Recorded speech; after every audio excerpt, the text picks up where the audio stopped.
Welcome everyone to the Reach podcast. I'm Billy Major. And my name is Laurie Taylor, and we are going to be your hosts for the podcast. We are both British alpine ski racers.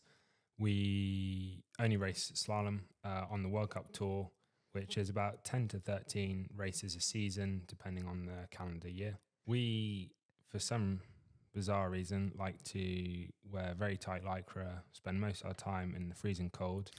We are, let's say, the more reserved of the disciplines. It's the more technical. Yeah, we like to think of ourselves as the most technical discipline. Try to make ourselves feel good. Yeah, we'll pump ourselves up a little bit here. This is a podcast about high performance. We can't set ourselves up as underperformers. Yeah. So should we give a bit more of an insight? We're currently ranked right on the top 30 in the world mark. Yeah. Billy is joint 30th and I am 33rd. So we're right on the brink. Well, Billy is in the top 30. I'm on the brink. And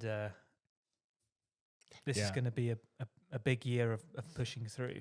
Yeah, and it's the top 30, for those of you who don't know, in ski racing is a big deal in the sense that it's qualifying for the second run of the race.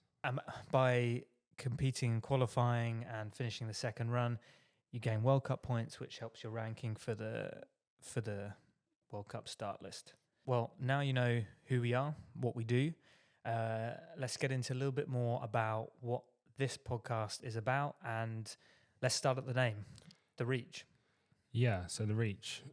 We had the idea of wanting to do a podcast and talk a little bit more about what we get up to, our mindset in and around competing. You know, it's high stress, high pressure situations, especially going to second run with a lot on the line. You know, you get pretty nervous. Ski racing is definitely glorified, but it's a brutal sport, and it's from mindset to the physical aspects. It's a seriously it comes with serious ups and downs, and it is brutal, but it's and I definitely say it's difficult mentally and physically, and it's a sport where there are no second chances. You know, one mistake, and that's, you know, maybe not out of the race, but out of the top spot for sure. Yeah, you can be gone within a few seconds of pushing out the start gate, having trained all summer. Wait, okay, I think let's come back to this. Okay, so the Reach. Okay, so The Reach. I guess a lot of you are probably wondering why we've called it The Reach. You know, what does that mean? So I think we can start off just by explaining it in our own view, how we see that and what it means to us. So, for me, I'll kick it off. The Reach, it's a physical thing. If you've watched ski racing, you'll see people come down to the finish line and people are reaching to catch this finish beam with their arm.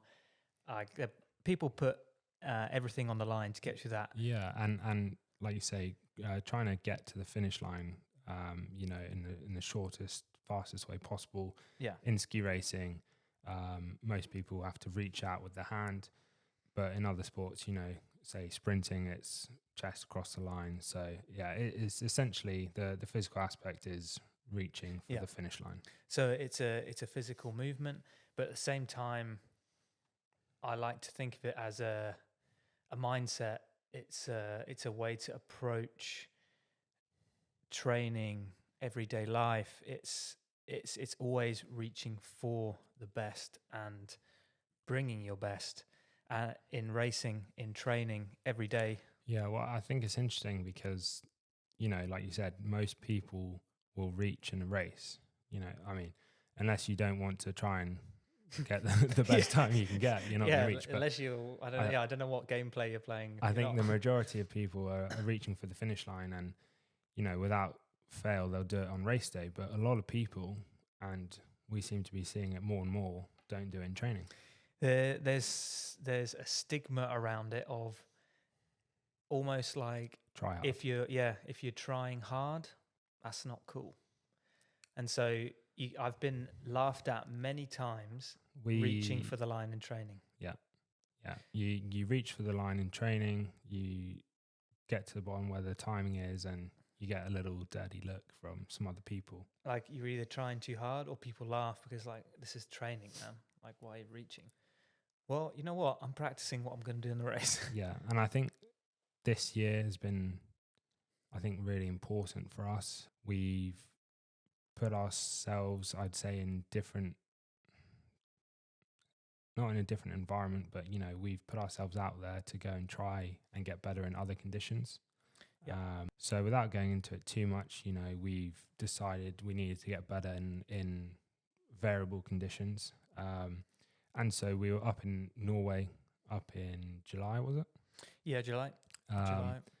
And yeah, it was just the two of us with the coaches up there, and we had a really great camp. But it was just the two of us, but we were still reaching as far as we possibly could for that finish line, and we started getting experimental. Yeah, we did. Do you block through the gate and reach at the same time? No matter how dangerous it is, you're going for that reach. It's yeah. We decided. I don't think it wasn't a spoken thing necessarily. It's just we both sort of at the end of last season we were hungry.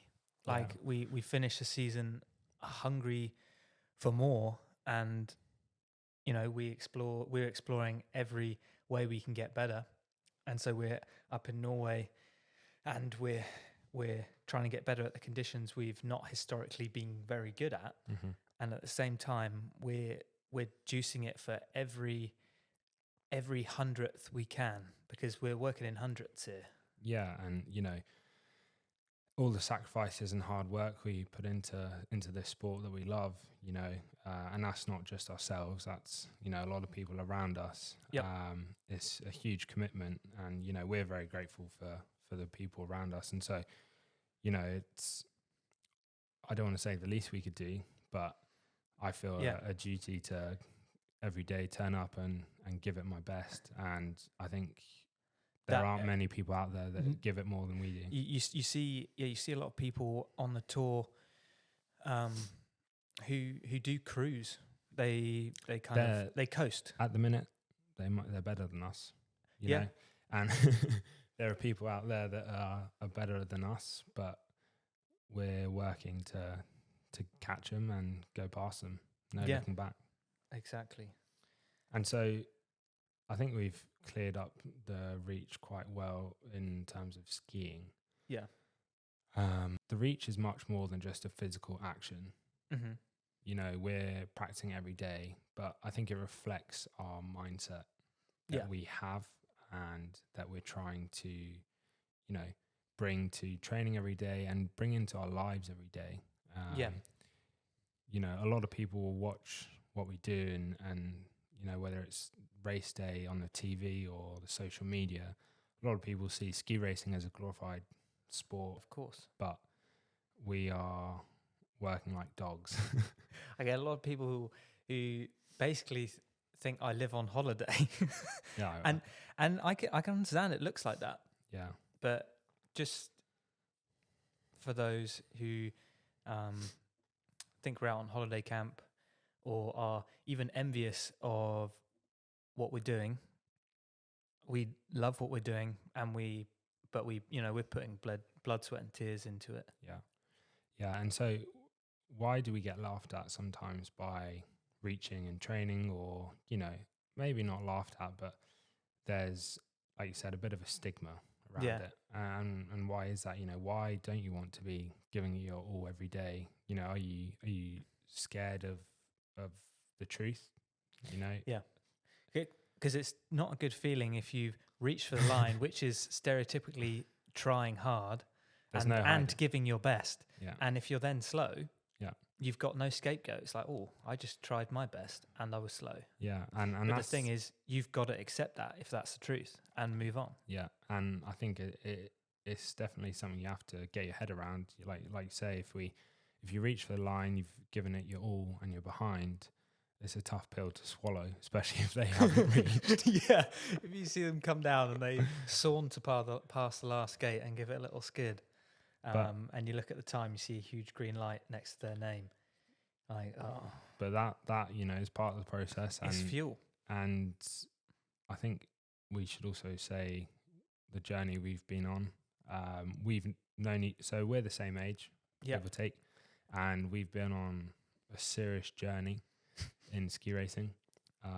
let's say Billy and I started on our journey. Like we both further back have been, ski racing since When did you start? younger. So When did you start? I started racing when I was, say, 9 years old.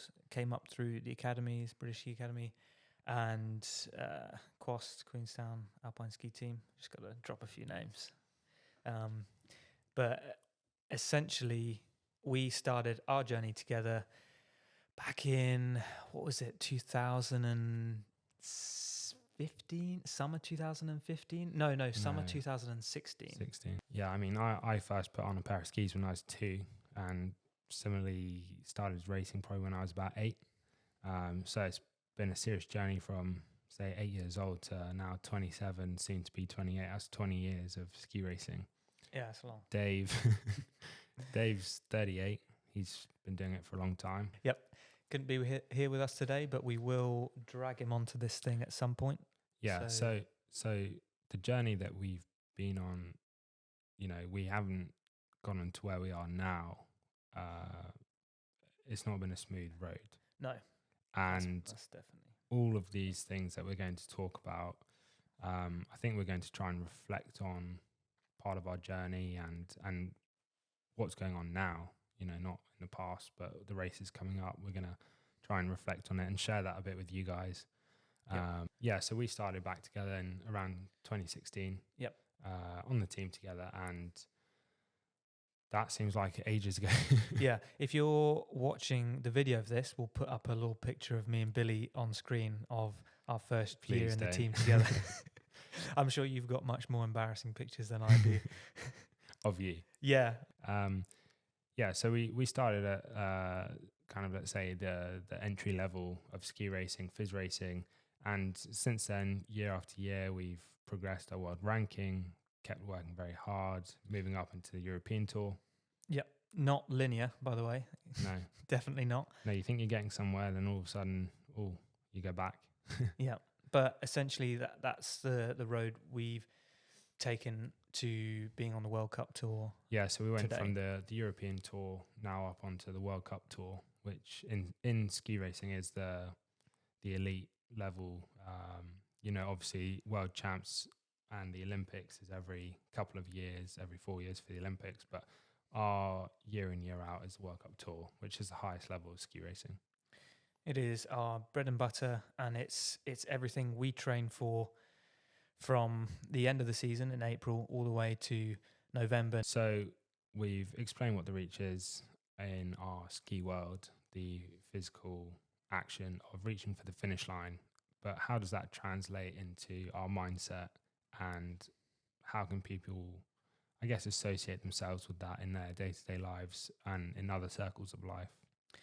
I think for me, from what we've explained there with the sort of stigma against it, it's almost it's trying hard and doing your best despite what everyone else is doing or saying about you or what you're doing. Yeah.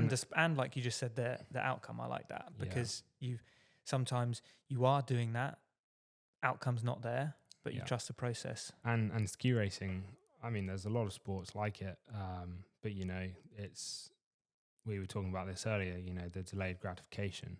We work extremely hard, Yep. day in, day out with, at the end of the day, we're not doing it for people to give us, praise and, oh, wow, you're working really hard. But people don't see that. Might be nice every now and again, just a little praise. And, all the work we put in might come to nothing. You might injure yourself, you might be out for the season. It happens in the blink of an eye. So there's no guaranteed success. There's no overnight success. And that's just how it is. And I think you have to get your head around that, because when you're younger, I know I struggle a little bit with, I was maybe a bit impatient, wanting things to happen a bit faster. And, if I didn't perform how I wanted to, I'd get frustrated, which I think I still definitely get frustrated, but I've learned to guide it in a better way where I can use that frustration to kind of focus in even more and hone it into what I'm trying to do. Yeah, I think that side of things, the mindset that you take, it's something you do hone in through your career, and you find out what works for you. Because I know we have different methodologies behind what we do. Overall, we're reaching for the same thing, but we both have different methods of getting there. Yeah, and I think that's also something I really love about slalom in the world of ski racing, is there's more than one way to do it. Yeah. When you see people's techniques, people's approaches, people's views on it, there are so many different ways of trying to get to the top level and be the best in the world. And I think that's quite exciting, but it can be quite confusing as well. There's no clear path to follow. No, because you can look up at the piste and see someone skiing down completely not textbook at all. Very different. Like you can say Bodie Miller, but fast as hell. Yeah, there's an art of ski racing. At the end of the day, is a time sport. It's not about looking good. So there's a balance. Yeah, you got to express yourself and exploit your talents. What's good for you? Yeah, and you touched on, reaching and this try hard mentality that we have. We're always going to try our hardest and work our hardest. And I think being British as well in the ski world, we're a small ski nation. I've had many times, other, say, bigger ski nations kind of look down at you. And you do it does put us in a bit of an underdog position. And no one really expects it. Well, more so now, having Dave had such good results, and us moving, sort of coming into the top 30. But it's also a frame of mind that you have to get yourself in and not take it to heart. I have a personal experience. World Junior Champs, however many years ago, team event, we're up against one of the big ski nations, probably one of the favourites to win it. We're not. And in the lift line, another big ski nation asked them, who are you up against? And they said, Great Britain, and all laughed, like we're going to be, it's a walkover. And they did beat us, but we were close. If you just imagine the laugh here, what's that mean with the guy who's got a yacht, his laugh? That's the kind of laugh we're talking about here. And that's okay, because it adds fuel to the fire. You use that as motivation. Yeah, I'd say these days there's a lot of small nations out there, as well as us, and there's a bit of support and banter between the teams, where we kind of stick together a little bit in that sense. Feels like it's us against the big nations. It's really exciting now in ski racing. You have so many more smaller nations coming through, AJ. Yeah. That was epic. Okay, so the reach is a reflection of our mindset that every day, whether it's race day or training day, we're going to give it our all and try as hard as we can, regardless of the outcome. And why do we apply this? That's the all-time question. Yeah, and why and like we said, why do it? And then some guys keep beating us. Why, if we're trying so hard, why are we not the best guys in the world yet? That's where you got to trust the process. Yeah, because it's not a linear path. It's not easy, but I can tell you one thing: if you're not putting in the effort, the work, you're definitely not coming out with your full potential. And I think that this is it's something that's really applicable to all areas of life, whether that's in other sports, business, everyday life, just what you're bringing to the table, and how you're approaching these things. Just having that mindset, bringing that same mindset, it's something that not just in skiing. It's something I use in every area of my life. Yeah, and I think that's what gets you through the difficult periods. In ski racing, for slalom skiers, January is our busiest month with races almost every weekend, even some midweek towards the end, and there's no hiding. You're racing in Kitzbühel, 40,000 people. You have a bad weekend, you have to go up and do it all over again on Wednesday. You have to go put yourself out there again, and it's all on you from the get-go. Yeah, although we're in it as a team, like we train together, live together most times of the year, share beds together, do that a lot. When it comes to race day, it is you and you alone that can bring to it. And I think just to give people an insight into the kind of guys we are, is if there's a queue at 5:30 in the morning to get a lift, we're going to be up before everyone else at the front of the queue and be cold waiting. Getting earlier every morning, because you have to account for everyone else getting earlier every morning as well. So that's how we roll. Yeah. Okay, so this podcast, what is it going to look like? So to start with, we're looking at sort of having a podcast in before and after each race, looking at our feelings and prep going in, what we've been doing, how we're feeling, and then coming in and reflecting on that afterwards. Yeah, and I think we're going to try and keep it very real, especially after races. Whether it's gone well or gone badly.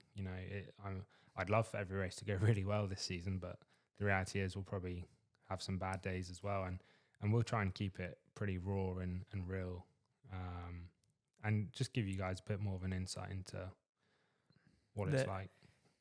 We'll try and bring you as many episodes as we can. Obviously, it's a busy schedule for us with the race season right around the corner. So we're going to try and bring episodes out when we can. And yeah, you'll just have to keep in the loop, keep checking. And then beyond the season, we'll keep things going, running through the summer, bring on some different guests. And yeah, so this first episode, obviously just the two of us, just I guess a bit more of an introduction episode. But we're going to bring different guests in, obviously other skiers. We'd like to have other people, not just from ski racing, but also in high performing roles in business, in other walks of life. Get on here and chat about what we do, because we doing very different things and trying to perform at the highest level in each of them. So I think it'd be interesting to compare notes, I guess. Yeah, and it's interesting because I'm sure some people watch this and listen to this and think, well, why do you have to try really hard and want to be the best? What about the enjoyment? Why can't you just enjoy doing it? And that's okay. You can. Yeah. And I personally enjoy this and this level, the intensity it brings. Yeah. And I enjoy what we do. If you're watching the video here, you'll see behind Billy when he talks, you can see the piece in the background. Yeah, so the piece behind us, that's where we've been training in the lead up to the first race. Yep. We enjoy the training, and essentially that's the most important thing, the enjoyment. If you don't enjoy it, then it's going to make your life's going to be a lot harder. I really enjoy how difficult it is. Yeah. Because I feel like every little bit I'm edging that bit closer.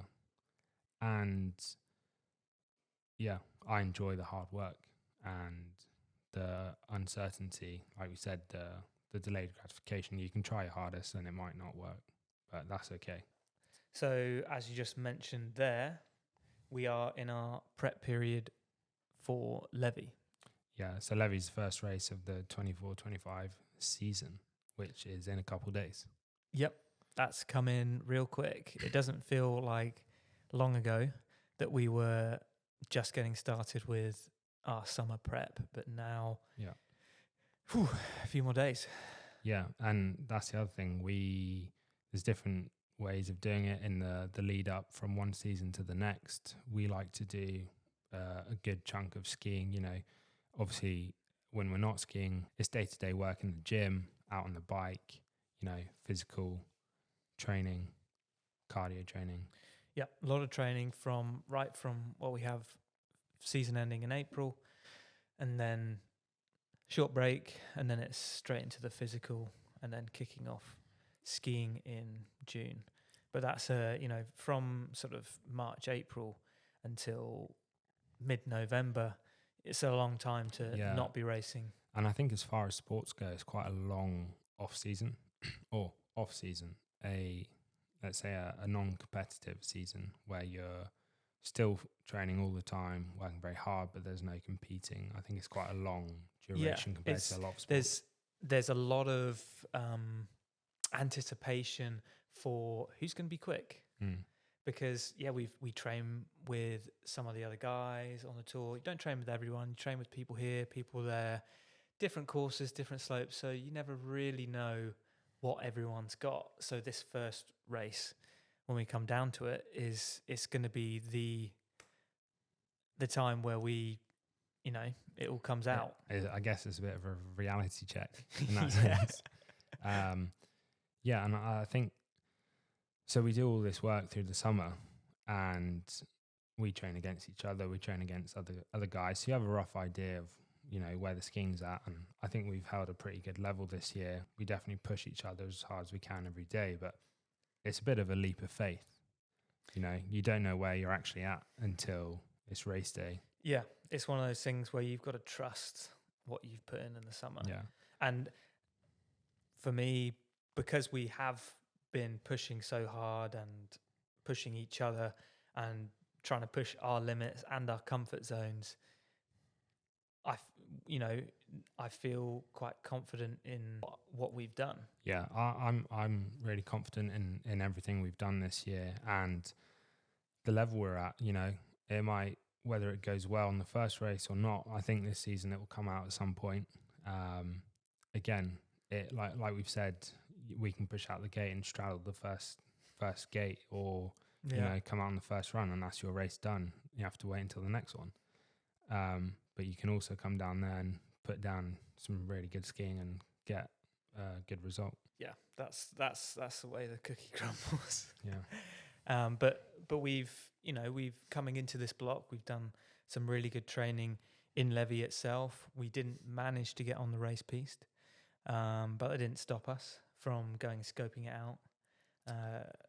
Which I would say is in very much on brand with the Reach. We weren't stopping it, not getting on the race piste. But so why would we want to get on the race piste? Maybe explain a little bit of why that's important or not. Okay, so the race piste, it's very, from season to season, it can differ depending on how the snow's fallen, the terrain, the gradients, weather conditions. Yeah, from year to year, it's different. And I find it, when you get on the piste, you get a feeling of you just get more comfortable with the piste and how you can push yourself and trust yourself on that gradient, the way that rolls break over. Yeah, and I think we could, let's say, call that the environment of the day, and that's reflected in the environment you create or try to recreate in training, which resonates well with the whole Reach idea in training, going into race day. Yeah. So leading into this first one, we've obviously had a good prep. We knew, roughly what the piece's like. It's flat at the top, rolls, steep. We've tried to emulate that as best as possible. We've been sneaking up to the piece to have a look, even though we couldn't get on it. And that helps with the confidence. But now we this last week, where you're not allowed on the race piste, it closes for the week before the race. We've come to another training location in Sweden, in Kabdalis, and we've been with the aim of skiing steeps to help build a bit more confidence on that kind of gradient. And so going in, I think we've had as good a prep as we possibly could have. Yeah. So- Well, we were saying this the other day. It hasn't been straightforward. We've had a lot of, let's say, changing weather conditions and snow conditions that we've had to kind of adapt with, move plans around. But that's ski racing, isn't it? It's always changing. You have to be ready to pack your bags up and go to the next place from one day to the next. Yeah, schedules, putting in a schedule months in advance just doesn't really work in ski racing, unfortunately. You can go in with a plan, So that and you've brings got to in, adapt. and that's exactly it. The adaptability that you have to have. You have to be flexible. Yeah. And that can be quite tough, I think, when you have a really good plan, a good idea of what it looks like leading into a race, and then things all of a sudden change and you have to go somewhere new, and it's quite disruptive. Yeah, completely.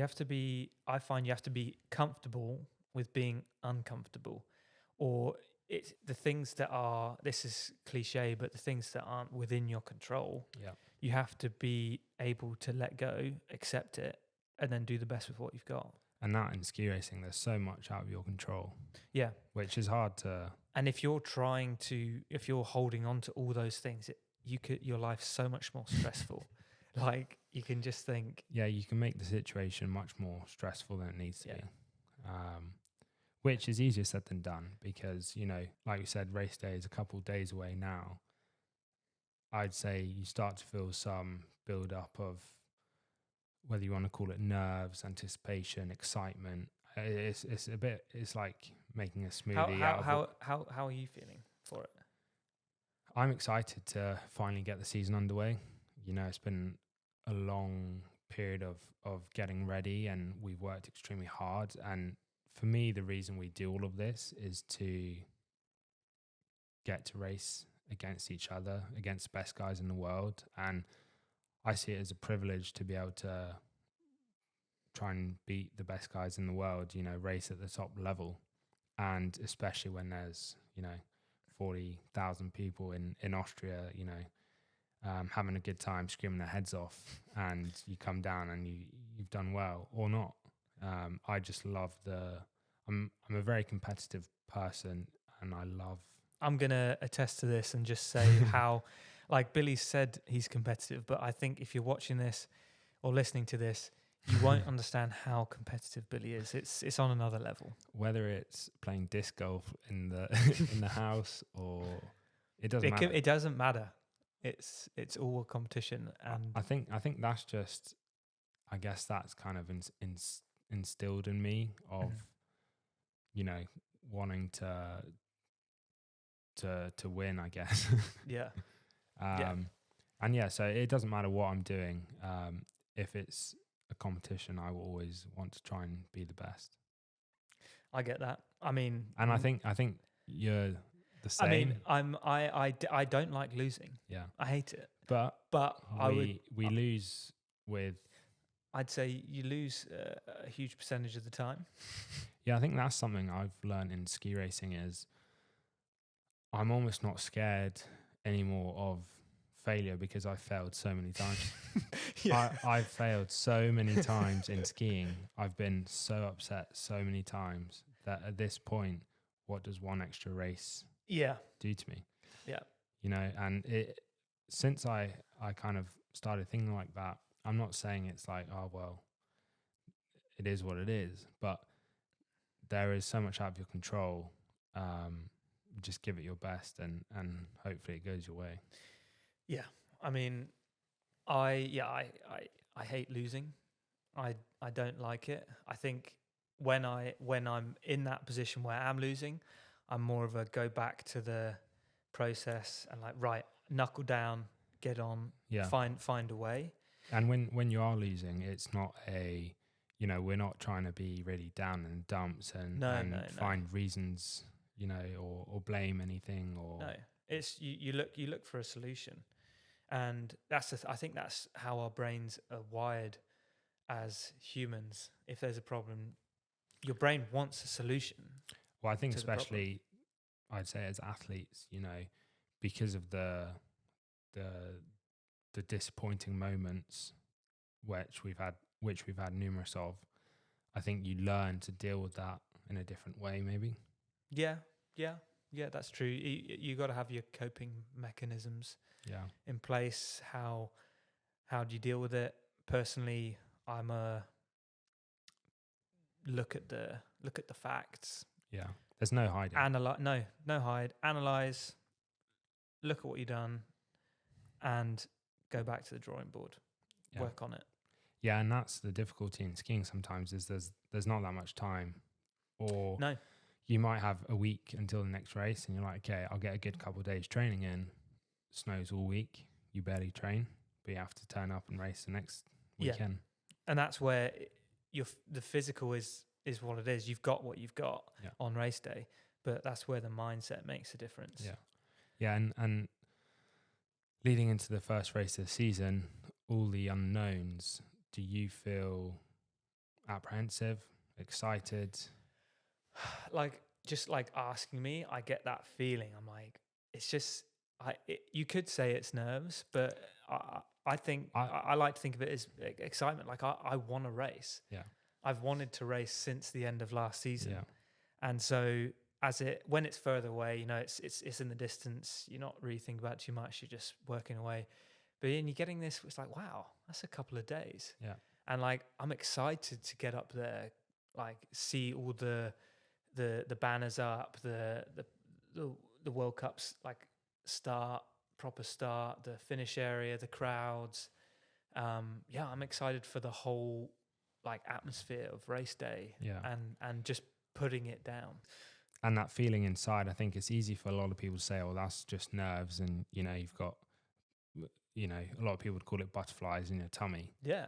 I think everyone experiences that, but it's how you interpret it. Exactly. And how you see it. And, we're talking about excitement and the emotions and feelings that we're getting from now up until the race, and I guess are enhanced on race day, is what do you make of that? And are they good or bad?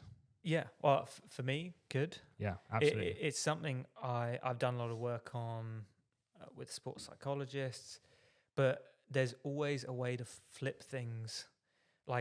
Obviously, you're feeling what you're feeling, and the situation, whatever it is, like this, you can look at it as like our first race. There's only one first. There's only going to be one race in Levy, and you can take that as a panic, or you can be excited to be there and enjoy it and savor it. Yeah, because I think it's an epic place. Yeah, Levy. I've never raced in Levy, so I'm super excited. So it's a cool venue, and to be honest, I'm excited to do it. It's a charger of a course, because of the flat start. Everyone's gunning 110%, so it just makes it puts it down to the wire, and you've got to you do have to give your heart and soul. Yeah, and that's another thing in slalom. Pretty much everyone will be giving it their all on race day, and someone will get down without making a mistake. And that's the way I like to look at things in training, is if I don't try and do something straighter or more risky than someone else is going to do it, and it's going to pay off. Yeah. and I'm going to be slower. Yeah, and I think that's I definitely would say we benefit from each other. Yeah. And having Dave, we all tap into each other's qualities, and I guess we try and draw off each other what we can. I'll watch Dave, and something I've really taken from him is the consistency, whether it's from day-to-day training or ski consistency, always being in the finish, or in race day. He doesn't come out very often. He's consistently in the finish, and, that's really hard in slalom. It's really hard. And so I've tried to, bring that into my repertoire. That's a nice word. And then, I look at you and like you're talking about some of the I guess the moves and the lines that you're able to take. I mean, I think for all of us, depending on the day, we each have our specialities. Yeah. Where on that day, you know, Billy's going to be quick through this, or Dave's going to be quick through this. And you just know that Dave will do a hop, skip, and a gallop out of the start gate and will be fast. He's like a little pony boy skipping He's to that first 38, gate. but he's a little stallion. Like, I feel like he should have gotten into ballet because he's that light on his feet out the gate. Ballet Dave. Yeah. Maybe that's what he's going to go into after ski racing. Yeah, and so the lead up to the race, our training looks a little different from, say, our training during the summer, where we're trying to taper in to the race so that we are physically fresh, ready to give 100%. But you also want to be feeling good on your skis, not necessarily, being the fastest in sessions, but it's just feeling comfortable and confident in your equipment and how you feel on the skis. Yeah, exactly. There's a balancing act between making sure you're feeling comfortable in what you want to do, your game plan, your equipment, the prep. Yeah. Now, this last week, it's been less volume, less runs. The week before and the week before that, training up here, my legs were toast.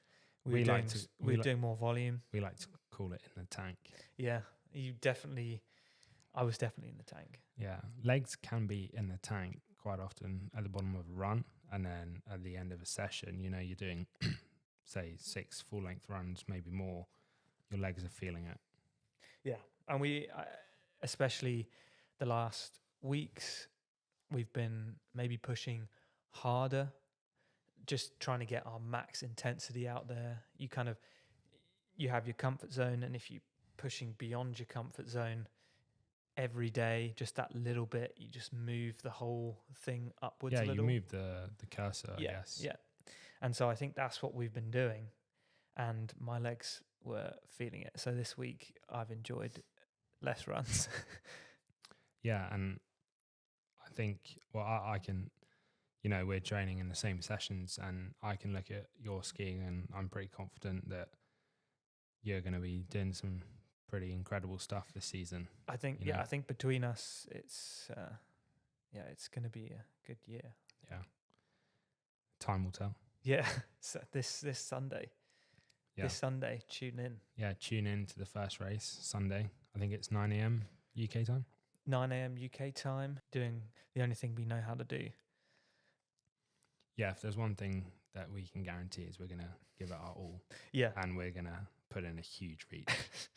I'm going to be, I think the only thing I'm going to look at when I look back at my video is the reach, just to hopefully it's up to scratch. We can't give away any secrets. No trade secrets. But I'm saying you can gain 2/10 on a reach. 2/10. I'm saying 2/10. 2/10 is a lot. Yeah. I'd say one of the best reaches I've seen is AJ. Yeah, AJ puts in a tasty reach. I feel like his arm extends. I don't really know how he does it. I think he's got long arms, proportionally long arms. Proportionally long arms. He actually does, doesn't he? He said he's got this weird thing, like a gorilla. Yeah, and so I guess that leaves us with expectations. We're aware of where we're at, how we're skiing. Do you then expect to win the race, come top 15, top 30? How do you set expectations, or do you set any? I think it's a hard one because there's so many variables. I think we know, like you just said, we know where our level's at, and we know how good we are, how we're skiing. But on the day, you've got to deal with your bib number, whatever the course is in front of you. Mm-hmm. So I think you can have the goal of roughly where you want to be, and take each run as it comes. To be honest, that's kind of more my approach than having a set, right? I want to go in there first race and be top 15. Yeah. I think as an overall season, I want to be consistently in the 30. What about yourself? Have you got a set thing for this race? Because I'm saying I'm coming in, taking each run as it comes. Yeah, I think if I think about expectations, it's not a result based. It's Mhm. expectations on how I'm going to approach certain things. Yeah. So, you know, whether it's a particular course set or combinations, it's how I want to see myself going through those difficult sections. Or it's always the way I see it is, how do you approach difficulty? And Yeah. you know, that's what varies, I think, throughout the season. Different slopes is different difficulties that you have to be put up against, and how do you deal with them? And that's where you tap into all the training that you've done, you know, in these different variable conditions, to then try and implement that on race day in whatever situation it might be. Yeah. New challenges. Yeah. New challenges. So expectations, definitely not in a result way. I'm not going there saying I want to finish in X position and X amount of time off, because that's just not realistic. No. And like we've talked about, I believe in trusting the process, and I believe that we've done a very good process this year and the last few years, and that will pay off. Yeah. So this first episode of The Reach is, I guess, a little taster, a little introduction into what it's going to look like. So we'll have quite a few guests throughout the season with us, different people. I think different topics we'll touch on. Yeah, I think that will depend on who's coming in, what we talk about, and what we and it will depend on how the season's going, what's happening in the races. We can kind of touch on how we're feeling in those moments as well. If there is anyone in particular that you would like on this podcast, either head to the Instagram or the YouTube channel, drop a comment, let us know what you think of the podcast, what you'd like to see on here, any topics you want us to cover, and people you'd like to see on here, because we can work on that through the winter. And like we touched on, we're going to keep it as raw as we can, as real as we can. The ups, the downs, you're going to be along with us on this journey for the next year, and hopefully next years to come. Yeah, and we'll see where this takes us. And we will try our hardest to get Dave on as many episodes as we can. Yeah, we've got lots of people to bring on over the next few episodes, but we wanted to get the ball rolling before the start of the season, so you guys know to look out for the upcoming episodes and what we're going to be talking about. I think we can leave this first episode with a taste of excitement for the first race. Tune in and cheer us on, and watch out for that reach. Yeah. Hit us up on YouTube, Instagram, across all socials. Find us on all social media. That'll be on the Reach podcast. Yeah. And let us know. And we'd like to know, what is your reach and what is it you're reaching for?